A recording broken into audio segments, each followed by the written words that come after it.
ومن سيئات أعمالنا من يهده الله فلا مضل له ومن يضلل فلا هادي له أشهد أن لا إله إلا الله وحده لا شريك له وأشهد أن محمدا عبده ونبيه ورسوله لا نبي ولا رسول بعده اللهم صل وسلم وتزوج عن سيئاتنا وهب لنا فهم الأنبياء والمرسلين وهب لنا فهم السلف الصالح اللهم انفعنا بما علمتنا وعلمنا ما ينفعنا وزدنا علما ونعوذ بالله من أهوال أهل النار اللهم لا سهل إلا ما جعلته سهلا وأنت تجعل الحزن إذا شئت سهلا رب اشرح لي صدري ويسر لي أمري واحلل عقدة من لساني يفقهوا قولي ربي زدني علما أما بعد Bapak Ibu jemaah yang dirahmati Allah, alhamdulillah pada malam hari ini Allah Subhanahu wa taala memampukan kita untuk mendatangi ketaatan kepada Allah Subhanahu wa taala, membuat ringan langkah kita, membuat mudah urusan kita dan dibuat hati kita condong kepada kebaikan. Mudah-mudahan Allah mengistiqomahkan kita selalu di atas jalan Allah Subhanahu wa taala dan menjadi sebab dengan melabur ilmu kita mudahnya kita untuk menuju jalannya Allah Subhanahu wa taala. Ikhwan fillah, Bapak Ibu yang dirahmati Allah, pada pertemuan yang lalu kita membahas tentang indikator orang-orang yang Allah pahamkan kepada mereka agama. Ada 8 indikator, 8 tanda agar menjadi evaluasi bagi kita sekaligus informasi bahwa selama bertambahnya ilmu, bertambahnya amal, apakah berdampak kepada paham terhadap dinullah ini atau tidak, agar kita tidak tertipu menilai seseorang itu paham terhadap agama ini dari penampilan zahirnya saja, atau menilai dari sekedar gelar, menilai dari banyaknya buku yang dikoleksi. Sementara para ulama memberikan indikator dan tanda orang yang memahami agama Allah justru letaknya pada beberapa poin. Yang Rabu yang lalu kita membahas sebagian. Yang pertama, ar-raghibu fil akhirah. Orang yang paham agama Allah, yang kemudian dikehendaki Allah padanya kebaikan, sehingga dipahamkan agama Allah. Indikator dan tandanya yang pertama, cinta akhirat. Karena mencintai akhirat, dia rela memperjuangkan, rela berkorban untuknya, rela berlelah-lelah untuk mendapatkan, bahkan siap andai kata untuk mendapatkan akhirat ini dengan nikmat yang sudah dijanjikan, dengan segala pengorbanan waktu, tenaga, dan sepenuh harta yang dimiliki. Yang kedua, ada orang yang dipahamkan Allah agama punya ciri az-zahidu fid dunya. Semakin tambah ilmunya, semakin zuhud terhadap dunia. Karena semakin memahami fungsi dunia ini untuk apa.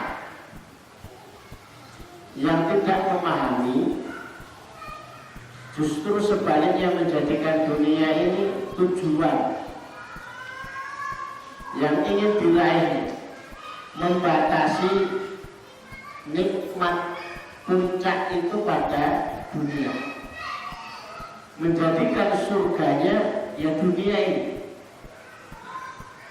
Orang yang memahami agama Allah justru menjadikan dunia ini sebagai alat,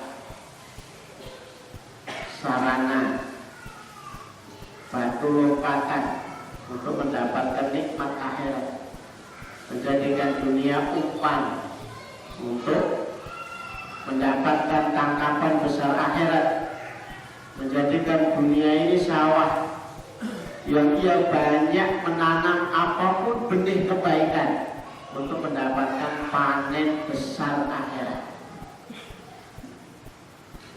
Maka ia hidup di dunianya ini sebatas, bisa tercukupi untuk ibadahnya, selebihnya semuanya digunakan sebagai modal investasi untuk bisa memetik keuntungan besar akhiratnya. Maka butuh disiplin diri yang luar biasa di dalam persoalan ini. Sekalipun Allah tidak melewatkan, bahagia dunianya tetap dia dapatkan. Nah, Ibnu Qayyim al-Jauzi menyebut di dalam kitabnya Dawah, seseorang akan mendapatkan apapun yang di sisi Allah hanya dengan mentaati. Maka orang yang paling sempurna dunianya didapatkan, sempurna akhiratnya didapatkan, adalah orang yang paling mentaati Allah. Kalau di umat ini ya nomor satunya Rasulullah. Mari kita cek apakah secara duniawi Rasulullah paling sempurna mendapatkan. Ternyata hasilnya adalah signifikan. Tidak ada manusia yang mencapai kebahagiaan puncak dunia melebihi Rasulullah. Prestasi dunia melebihi Rasulullah. Kalau kita mau bicara teknologi, belum pernah ada manusia dengan teknologinya yang bisa menembus langit pertama. Sementara Rasulullah bisa menembus langit pertama, kedua, ketiga, keempat, kelima, keenam, ketujuh, sampai kepada sidrah, batas al-muntaha akhir. Di atas itu tidak ada lagi karena arasnya Allah. Dengan teknologi apa beliau mendapatkan fasilitas itu? Ta'atullah, taatnya kepada Allah. Maka Al-Quran mengabadikan itu akan menjadi sebuah ilmu dan pelajaran bagi kita. Subhanalladzi asra, Maha suci Allah yang memperjalankan. Tidak mungkin dipilih, tidak mungkin diperjalankan, kecuali ini adalah hamba pilihan, dan tidak mungkin menjadi hamba pilihan kecuali hamba yang taat kepada Allah SWT. Kesuksesan dalam dunia yang lain silahkan deh. Kalau Rasulullah itu pengen menikmati dunia, beliau orang yang paling mendapatkan, dan dunia itu seperti disungkat kepada beliau. Pernah ditawari gunung Uhud jadi emas. Ada manusia yang pernah punya kekayaan, punya gunung emas. Freeport yang kaitannya itu kaya dengan itu, yang punya bukan satu orang, bahkan konon negara. Rasulullah itu ditawarin gunung Uhud emas. Bapak Ibu yang pernah haji ataupun umrah tahu gunung Uhud itu besarnya kayak apa. Namun semuanya emas. Rasulullah hanya menjawab tidak. Saya malah ingin sehari kenyang sehari lapar. Setiap pembagian ghanimah bagi Rasulullah itu adalah seperlima. Kalau Rasulullah mau membangun istana, tidak ada yang pernah bisa menyaingi indah dan mahal. Tapi ternyata Rasulullah tidak memilih. Secara kesempatan ada, pilihan Rasulullah jatuh kepada hidup zuhud dan menjadikan semua dunia yang dihidangkan, didatangkan, menggoda dan meraih kepada semuanya dijadikan alat tukar untuk mendapatkan nikmat akhirat. Karena saking memahaminya tentang kehidupan ini dan diri ini yang dijadikan Allah sebagai alat untuk memahami keinginan Allah SWT dalam hidup kita di dunia. Yang ketiga, indikator orang yang paham terhadap dinullah adalah al-basiru fi dinihi. Orang ini bisa melihat jauh, melihat dalam setiap urusan din ini, tidak sebatas kulit atau luarnya saja.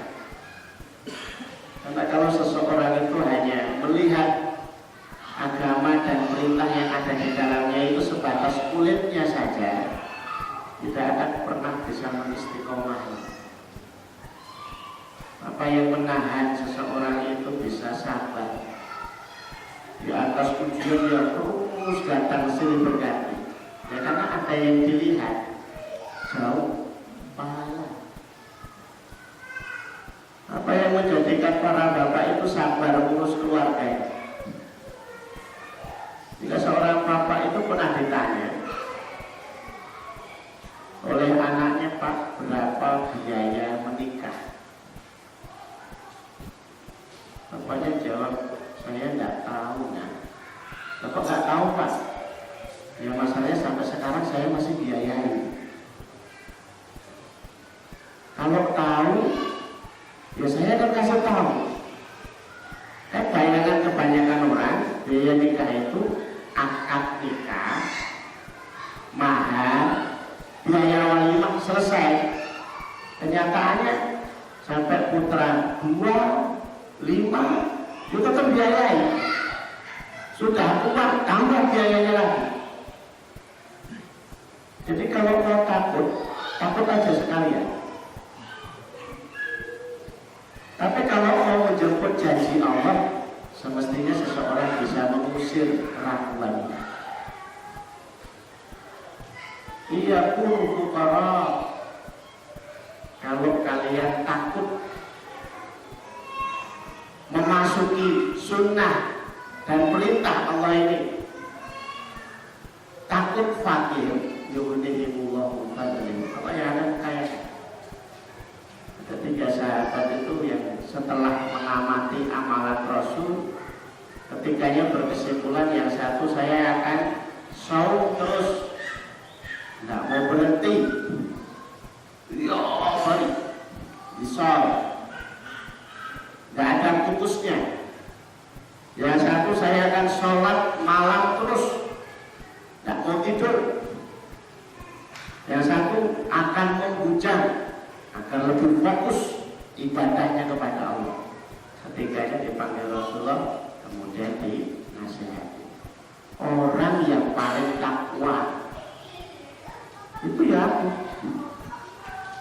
Tapi aku puasa juga berbuka. Artinya puasa ya kadang tidak, ya sholat ya tidur, dan aku menikah. Bahkan raghiba an sunnati falaysa minni, yang tidak mau mengikuti teladanku, maka dia bukan bagian dari umatku. Dan sudah dikasih tahu oleh Rasul, hati-hati bisa luntur identitas umat Muhammad SAW itu gara-gara tidak mau mengikuti di belakangnya. Yang keempat, indikator orang yang yufaqihu fiddin, dipahamkan oleh Allah agamanya, adalah al-mudawimu ala ibadati rabbih. Orang ini tekun, sabar mengibadahi Allah SWT. Ya buah karena karena dia itu cinta akhirat, buah dari karena dunia ini akan dijadikan umpan untuk mendapatkan tangkapan besar akhiratnya, buah karena dia bisa melihat lebih dari sekedar luar dan kulit atau pandangan kasat mata. Tekun. Ada sahabat Auf, ini punya putra namanya Malik. Malik ikut berjihad bersama Rasulullah SAW. Ketika Rasulullah ini sudah pulang bersama sahabat yang lain, Auf ini tidak kelihatan bersama barisan kaum muslimin. Maka Auf menemui Rasulullah, ya Rasulullah, putra saya Malik, bagaimana nasibnya? Maka Rasulullah mewasiatkan, banyaklah membaca la haula wala quwwata illa billah, karena sama-sama belum tahu nasibnya Malik. Maka Auf pulang menemui Rasulullah dan bercerita tentang nasib putranya dan pertemuan dengan Rasulullah serta nasihat Rasulullah. Maka dua orang ini segera mengambil posisi menghadap kiblat dan mulai berpikir la haula wala quwwata illa billah. Senangnya kita itu kalau melihat sahabat satu pesan itu dipegang. Sementara kita banyak pesan itu masih pengen tambah lagi, nggak dipraktek-praktek. Sudah terlalu banyak solusi, prakteknya kapan? Nanti begitu tidak selesai masalahnya baru mencari-cari, cari solusi, cari seminar yang kira-kira bisa menyelesaikan masalah cepat, tuntas. Kalau kemudian solusi itu tidak didapatkan dari Islam, merasa Islam tidak bisa memberi solusi, kemudian mulai sedikit demi sedikit dia lari dari ajaran. Padahal bukan tidak bisa memberi solusi, dia tidak mau mengambil solusi. Tengoklah dua orang ini suami istri, ya terus, dan entah sudah berapa ribu atau berpuluh ribu atau mungkin ratusan ribu. Yang jelas sampai malam itu sudah bertambah gelap.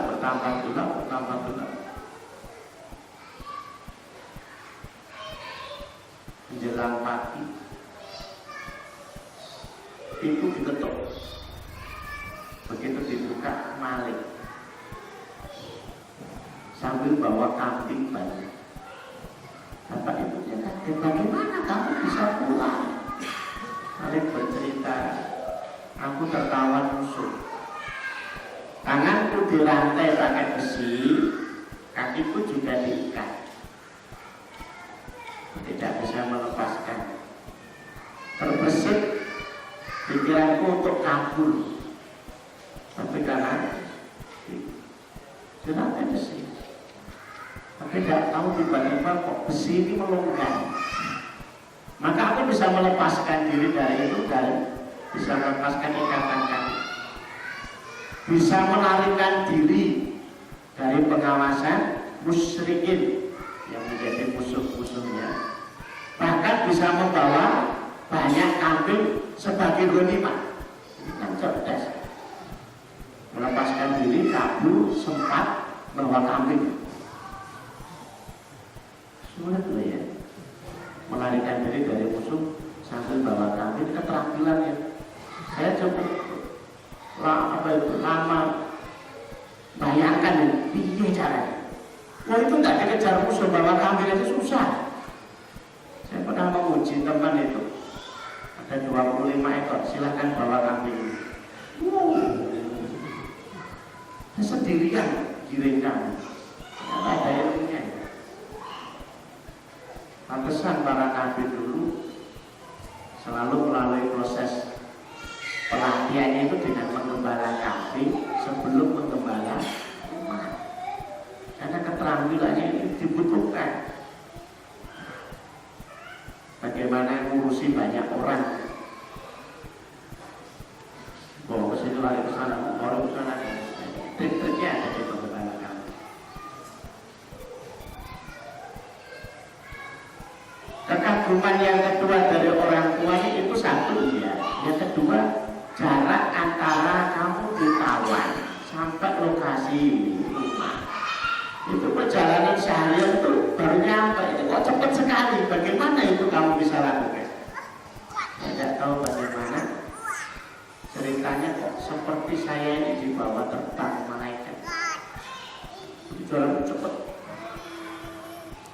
Dan sebenarnya ini bukan kisah baru. Banyak kisah yang semisal dengan ini. Mungkin hanya kita tidak mengamati satu dengan yang lain. Kalau mau diungkap kisah-kisah yang Allah memberi pertolongan dengan bantuan malaikatnya luar biasa banyak. Mau berangkat taklim waktunya mepet, biasanya setengah jam, itu 3,4 jam. Apa mungkin sampai? Tapi dia berdoa, ya Allah, izinkan saya ikut kajian dan tidak terlambat sholat maghrib. Naik motor yang terbang. Ketemu terakhir lagi hijau. Tapi lagi hijau lagi. Padahal itu tidak pakai otak-atik komputer dalam hijau. Ketemu sholat maghrib dan masih bertemu jamaah. Siapa yang menggerakkan motor demikian cepat? Kalau cuma narik gas itu bisa sampai 100 lebih. Banyak yang bisa. Tapi keterampilan membuat motor dan modal alih mikir ya bisa kecepatan itu. Itu kalau tidak pertolongan Allah susah. Kalau kita di sirkuit itu jelas-jelas untuk balapan. Itu jalan raya. Apa kita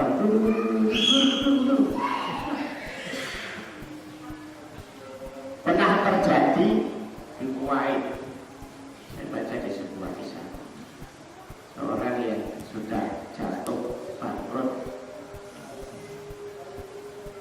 sampai usahanya sudah dijual, cuma tinggal alat pemintal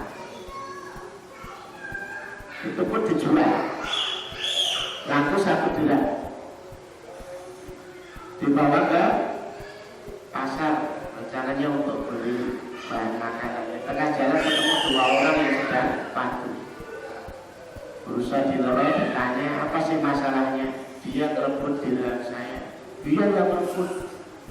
Katanya diselesaikan dari 1 dirham milik kamu, 1 dirham untuk kamu. Dirhamnya dikasihkan.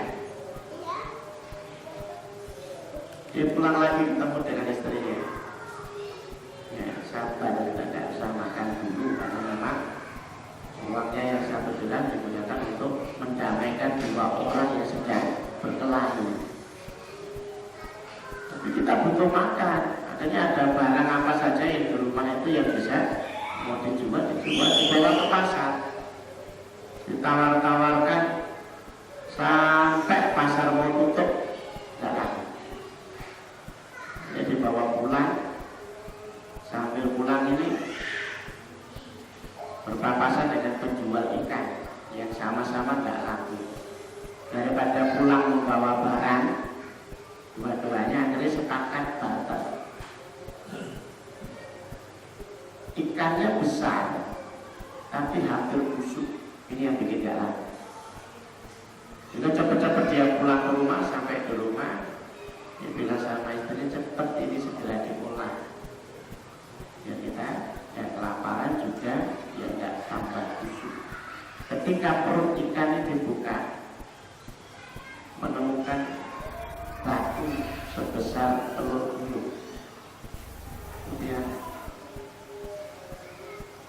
ya kalau mau dinalar ya susah, mutiara kok dibuat ikan.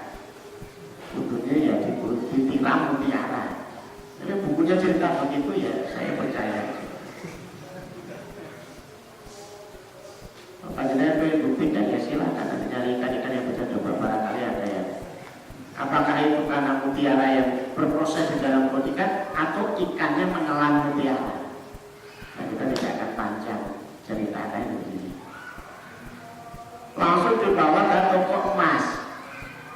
ini apa? Diperiksa sama yang punya toko emas, ini mutiara. Berapa harganya? Saya berani menghargai 40.000 dirham. Tapi kalau mau menawarkan ke toko emas yang lain, barangkali harganya lebih tinggi, silakan. Hari ini sulit cari toko emas yang kayak begini. Kalau bukan toko emasnya orang beriman, susah. Yakin rezeki itu dari Allah, bukan dari pembeli. Ya, kalau rezekinya ya kan dapat, kalau bukan rezekinya ya lepas. Ketemu toko emas yang kedua, ini mutiara 2 mata lebih lama lagi. Saya berani membeli 80.000 dirham, 2 kali lipat. Tapi kalau pengen ke toko emas yang lain, silahkan. Barangkali ada yang menawar lebih. Maafkan. Dibawa ke toko emas yang ketiga. Berapa lebih lama lagi? Saya berani membeli 120.000 dirham. Kalau mau ke toko emas yang lain silahkan. Tapi sepertinya saya yang paling mahal berani membeli. Tapi kalau mau ke toko emas yang lain ya silahkan. Karena sudah 3 toko ya sudah dilepas. 120.000 dirham. Ini uangnya dimasukkan kantong 12 kantong, ulang dipikul. Kenapa harus dipikul Bapak Ibu? Karena dinar itu bukan kertas, dirham itu bukan kertas, koin. Beratnya kayak apa? Kita pernah ngumpulin hasil dari sedekah di PKI pakai 12 juta, dimasukkan di karung, diangkat 4 orang, gak kuat. Betul-betul sedekah yang berat. Dihitung itu, solasi dihitung doa. Berapa hari ini? Kita 4 orang atau 3 orang, selesai sudah. Begitu sudah masuk rumah, duduk, minum, dan makan beberapa makanan. Kalau ada pengemis datang, minta sedekah.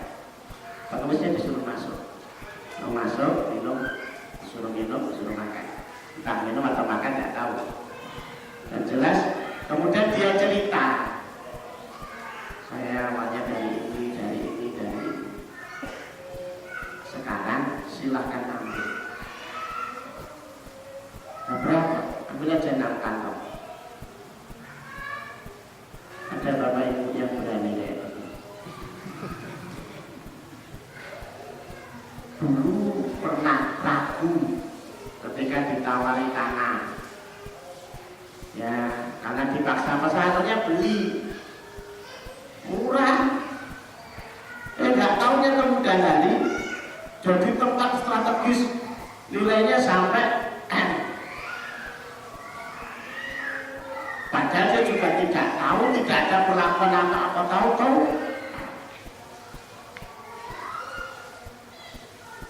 Terus kira-kira kalau ada pengemis datang, sedekah pun ambil aja 500 juta.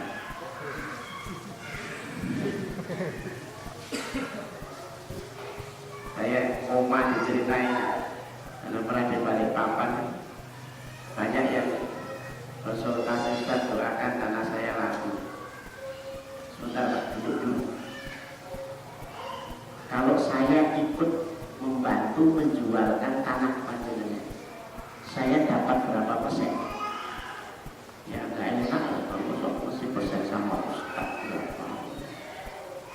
Nah, kira-kira berani nggak kasih berapa persen? Ya berani Ustaz. Sekarang kalau Allah membantu menjualkan tanah, Allah dikasih berapa persen? Bingung ya? Itu tanahnya Allah. Panjenengan hanya punya hak ngaku. Miliknya masih milik Allah. Dirinya juga miliknya Allah. Tapi Allah akan membantu prosesnya bisa lebih cepat. Allah mau dikasih berapa? Itu masuk tego-tegonya lawat 10% aja ya Pak. Ya saya iyain. Masa mau dipaksa 10%. Alhamdulillah aku cepat. Begitu langsung ke Allah, adiknya yang dibokok, bakal ke rumah. Rumah Ustaz. Ya saya kan sama, saya tidak bisa bantu. Tapi kalau saya bantu, saya dapat berapa Bu? Iya, dan Allah yang bantu dapat berapa? Lagi-lagi 10%. Itu dapat ilmu dari kakaknya tadi. Saya kembali kepada ini. 6 kantong itu langsung dipikul dibawa keluar. Ya, kalau pengamis hari ini cepat-cepat sebelum berubah niat. Tapi ini beda ya. Ya sudah, beberapa waktu kemudian datang lagi. Saya sebenarnya bukan pengemis. Ya siapa? Saya malaikat. Untuk mensurvei, ngecek, ini benar-benar orang ini bersyukur apa tidak. Yang Allah kasihkan kepada panjenengan itu 1/10 dari yang sudah panjenengan sedekahkan. 1 dirham, tapi dampaknya itu bisa mendamaikan 2 orang. Dan itu harta paling berharga dia, karena taruhannya adalah itu dengan makan. Allah masih sisakan 9/10. Maka perlu dicek dulu. Maka Bapak Ibu hati-hati kalau ada yang datang ke rumah. Jalan-jalan yang survei itu bukan orang. Cek dulu. Dengan apa malaikat? Ya jawabnya bermanusia. Kecuali kalau sudah ada tulisan di sini namanya Mikael, itu saya ditanya. Jadi malaikat beneran atau mungkin namanya mirip-mirip.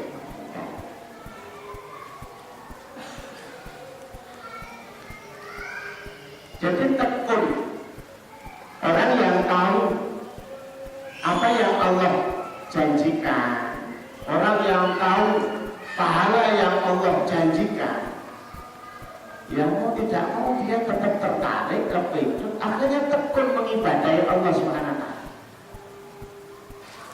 Yang kelima, orang yang paham agama itu orangnya warok. Hati-hati terhadap barang yang syubhat, khawatir masuk kepada yang haram. Gak mungkin seseorang itu bisa berbuat hati-hati warok seperti ini, kecuali orang itu di hatinya sudah terpatri kuat, yakin akan rezeki dari Allah. Kalau memang sudah dijatah dari Allah itu sekian, itu Allah pasti akan kasihkan semuanya. Tidak akan diambil ruh seorang hamba kecuali Allah akan sempurnakan seluruh rezekinya. Dicari dengan cara yang halal ya segitu, dicari dengan cara haram ya segitu.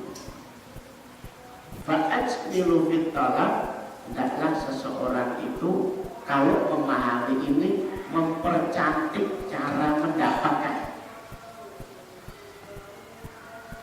Ya sejujur mungkin, seamanah mungkin, karena yakin terhadap janji Allah.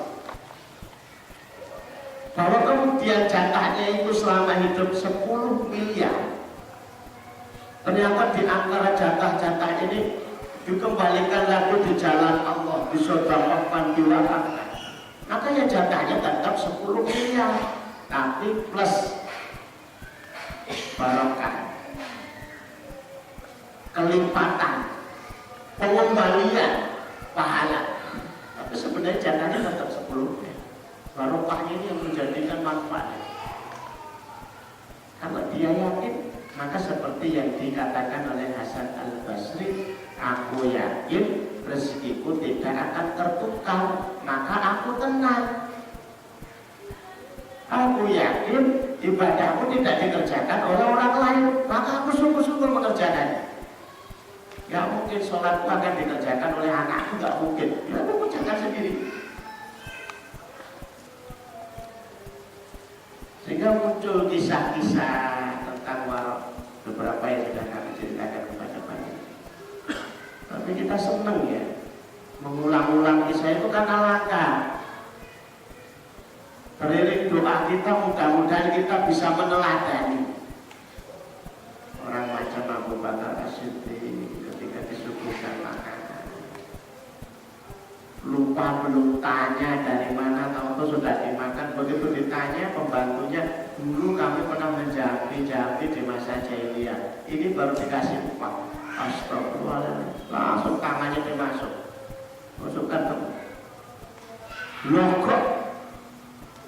Minum air dan bisa muntah. Dan komitmennya kalau makanan ini harus keluar berbarengan dengan nyawa yang harus keluar, saya akan lakukan. Karena sadar daging yang tumbuh dari yang haram hanya api neraka yang pantas membakar. Sulit ini. Begitu sudah makan daging dikasih tahu, kita tahu nggak apa ya? Ini tadi ulang, paling cuma dibuka. Saya lihat ini, kok enak ya tadi? Tadi itu tadi ini nggak bisa, betul-betul dipaksa untuk muntah. Karena beberapa kasih itu dimuntah. Orang-orang hebat.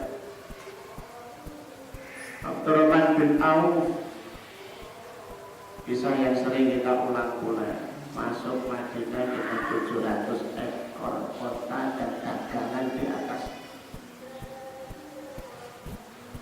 Muat bising, tidur siang. Penduduk Madinah termasuk Ibunda Aisyah yang ikut-ikutan bangun. Dapat kabilah Abdurrahman bin Auf datang. Langsung dikirim kurir, sampaikan kepada Abdurrahman bin Auf. Kalau dia nggak hati-hati dengan hartanya, dia akan masuk surga dengan merangkak. Pecut diingatkan dengan ini dan spontan 700 ekor onta dan dagangan di atasnya sedekahkan semua. Ada cerita itu hari ini. Orang punya mobil, usahanya rental, sudah HM semua nggak milik. Kemudian kita datang karena habis kajian dapat ilmu, nyampaikan kepada bapaknya, Pak, kalau nggak hati-hati dengan membuka dengan anak tujuh dengan masuk surga merangkak. Jawabannya alhamdulillah. Rangkak rapopo, yang penting lebu. Disodorkan 7 mobil ya, bukan 707 mobil. Lo kok jauh ya? Para sahabat itu takut. Maka hati-hati Pak, nanti kalau ada yang datang ingatkan, siap-siap. Kita harus menjadikan target kita ini. Ya semuanya kita siap-siap.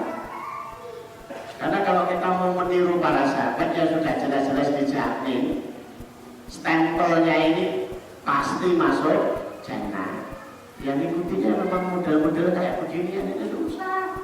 Karena memang tidak murah. Harga jannah itu tidak murah. Dan tidak pernah ada diskon. Tidak pernah akan ada informasi bulan Desember diskon besar-besaran. Harga jannah turun. Tidak dulu. Kalau orang-orang terdahulu kita membeli dengan nyawa mereka, apa iya kita membeli hanya dengan tenaga saja? Kalau pendahulu kita itu membelinya dengan seluruh harta, apa iya kita akan membelinya dengan sisa-sisa? Gajinya 3 juta, dikasihkan 100.000 untuk sedekah. Kok 100.000 ya? Ini memang mampunya sekian ya, jangan dipaksa. Dan kita didoakan apa? Didoakan masuk surga. Surga apa? Firdaus. Itu paling tinggi loh Pak. ditawar kan 100.000 boleh enggak? Itu kalau benar-benar kita bahasakan ke dunia, berani enggak Pak? Datangi hotel yang paling mahal di Semarang, Budi Putra Boyolali. Tadi saya pengen ketemu pemiliknya, mau tak beli? Berapa kamu beli? Tangsur Pak. Angsuran pertama Pak, 100.000. Tahu itu baru hotel itu ditertawain gitu. Mas, lincur ya. Bukan saya sadar. Karena saya coba diperiksa ini, genep apa enggak? Saya waras Pak. Iya, mungkin panjenengan waras, tapi sikapnya ini enggak waras. Kayak gini loh, 1 M saja itu masih diguyu. Itu harga hotel dunia kelasnya Semarang, bintangnya itu paling banyak ya hanya 5. Gak ada kan Semarang bintang 7? Obat. Nah yang kita beli itu adalah hotel jatah, bangunnya yang paling tinggi, fasilitas paling bagus, terus semua mata air di sana itu mengalir dari paling tinggi. Sementara kita akan membeli dengan sisa-sisa harta, sisa-sisa tenaga. Allah alam terbeli atau tidak, Allah yang memutuskan. Tapi melihat logikanya jauh. Memang seluruh amal kita tidak bisa membeli. Yang kita lakukan sepenuhnya hanya untuk menarik perhatian Allah, agar Allah itu kasihan, sehingga memberikan rahmat kepada kita. Kasihan, mesakil. Ini sudah nyoba beli, jadi nggak kebeli, tapi sudah berjuang habis-habisan. Kasihan. Maka akhirnya ya dihadiahkan. Pernah lihat anak kecil nekat nyegat penjual bakso. Bakso berapa uangnya nak? 500 gak dapat nak. Aku pengen bakso. Iya, pulang dulu minta uang minimal 5.000. Kamu paham gak dong? Enggak. Minta sama ibuku dulu. Modal itu ulang pokoknya kalau gak bakso enggak wangi bulan bakso wangi tetap dibungkus kayak gitu. Udah awal belajar 500 tahap perjuangan itu. Nah, kita mau beli jangan dengan sisa-sisa, tapi perjuangan itu gak ada, gak kebeli. Sekalipun 10 perjuangan juga gak kebeli, tapi kita sedang undang rahmat Allah. Warok seperti yang dilakukan Abu Hanifah, Imam Abu Hanifah rahimahullah ta'ala. Sudah ngasih tahu karyawannya, ini kain ini cacat, tolong dijual dengan harga cacat, jangan keliru. Barang cacat dijual harga normal, karyawannya trader. Terjuallah kain cacat ini dengan harga normal. Begitu diketahui, keuntungan hari itu disodokokan semua.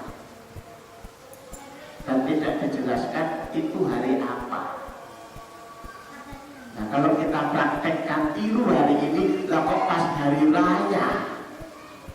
Baik. Karena hitungan kita untung hari itu sama dengan untung 3 bulan hari biasa. Ya jadi kita sudah komitmen. Ya sudah. Yakin. Maka sulit untuk bisa berbuat warok kehadiran ini. Kecuali karena yakin pada Allah Subhanahu wa ta'ala. Yang selanjutnya, orang yang paham terhadap agama Allah Subhanahu wa ta'ala itu punya tanda al-afifu li aqrabihim.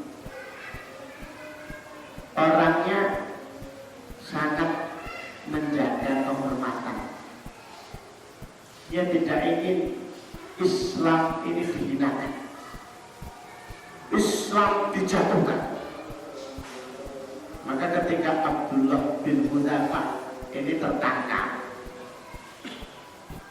kemudian dipenjarakan, terbesit niat yang memenjarakan ini kan sahabat Rasul, mau diuji seberapa takwa. Pertama-tama digoda dengan makanan, dibuat lapar. Setelah lapar dihidangkan makanan haram.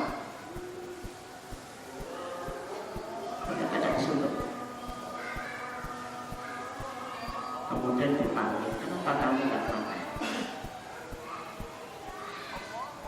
Adapun agama kamu dalam kondisi ini boleh makan ya, diharamkan oleh Allah sekedar. Maka kamu makan. Saya tidak ingin menjadi bahan tertawaan kalian, menghina kami, menghina agama kami karena sebab kami. Kalau ternyata lapar berdua, maka lebih baik kami lapar karena kami tidak ingin menjadi syamatan berada.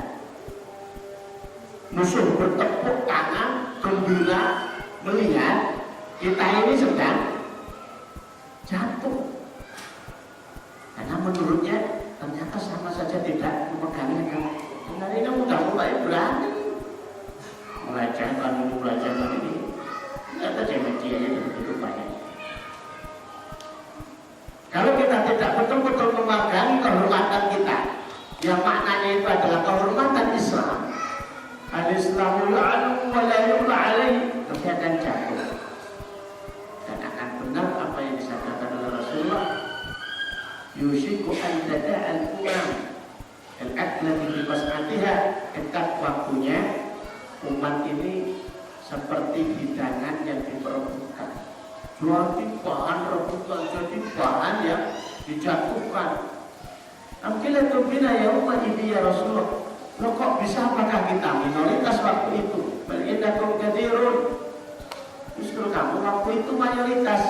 Walakin aku buta usair, kualitas bui di atas lautan, tidak berpijak, mudah terombang-ambing, mudah dimanfaatkan isu, mudah dibawa terombang-ambing, tidak punya akar akidah yang kuat, pijakan dan fondasi prinsip-prinsip agama yang kuat. Pada waktu itu kalian tumbuh di hati kalian al-wahan.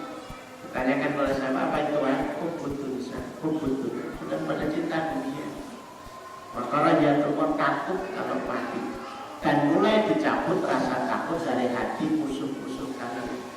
Seperti yang dibilang, mudah-mudahan kita dilindungi oleh Allah, dan mudah-mudahan kita dipahamkan terhadap agama kita, sehingga tanda-tanda yang tersebut di atas kita ada di dalamnya seiring dengan bertambahnya ilmu dan namanya amal kita sekalian.